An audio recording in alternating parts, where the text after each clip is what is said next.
Efeso, Kabanata 6. Mga anak, magsitalima kayo sa inyong mga magulang sa Panginoon, sapagkat ito'y matuwid.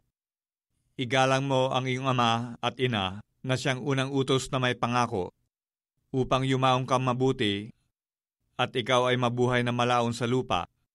At kayong mga ama, huwag ninyong ipamungkahi sa galit ang inyong mga anak, kundi inyong turuan sila ayon sa saway at aral ng Panginoon. Mga alipin, magsitalima kayo sa mga yaong ayon sa laman ay inyong mga Panginoon, na may takot at panginginig sa katapatan ng inyong puso, na gaya ng kay Kristo. Hindi ang paglilingkod sa paningin, na gaya ng pagbibigay lugod sa mga tao, kundi bagkus gaya ng mga alipin ni Kristo, na ginagawa mula sa puso ang kalooban ng Diyos. Maglingkod na may mabuting kalooban, na gaya ng sa Panginoon, at hindi sa mga tao. Yamang napag-aalaman na anumang mabuting bagay na gawin ng bawat isa, ay gayon din ang muling tatanggapin niya sa Panginoon, maging alipin o laya.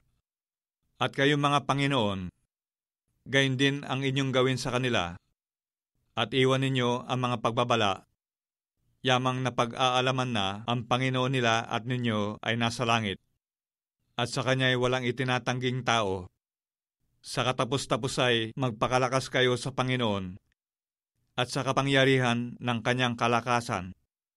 Mangagbihis kayo ng buong kagayakan ng Diyos, upang kayo'y magsitibay laban sa mga lalang ng Diablo, sapagkat ang ating pakikibaka ay hindi laban sa laman at dugo, kundi laban sa mga pamunuan, laban sa mga kapangyarihan, laban sa mga namamahala ng kadilimang ito sa sanglibutan, laban sa mga ukol sa espiritu ng kasamaan sa mga dakong kaitaasan.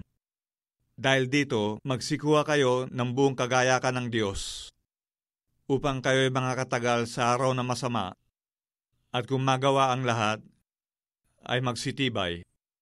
Magsitibay nga kayo, na ang inyong mga baywang ay may bigkis na katotohanan, na may sakbat na baluti ng katwiran, at ang inyong mga paa ay may panyapak na paghahanda ng ebanghelyo ng kapayapaan.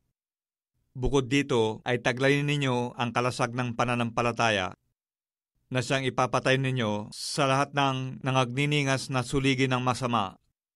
At magsikuha rin naman kayo ng turbante ng kaligtasan at ng tabak ng Espiritu, na siyang salita ng Diyos, na magsipanalangin kayo sa Espiritu ng lahat ng panalangin at daing sa buong panahon, at magpuyat sa buong katiyagaan at daing napatungkol sa lahat ng mga banal, at sa akin, upang ako'y pagkalooban ng pananalita sa pagbubuka ng aking bibig, upang ipakilalang may katapangan ang hiwaga ng Ebanghelyo, na dahil dito ako'y isang sugong natatanikalaan, upang sa ganito ako'y magsalita na may katapangan gaya ng nararapat na aking salitain.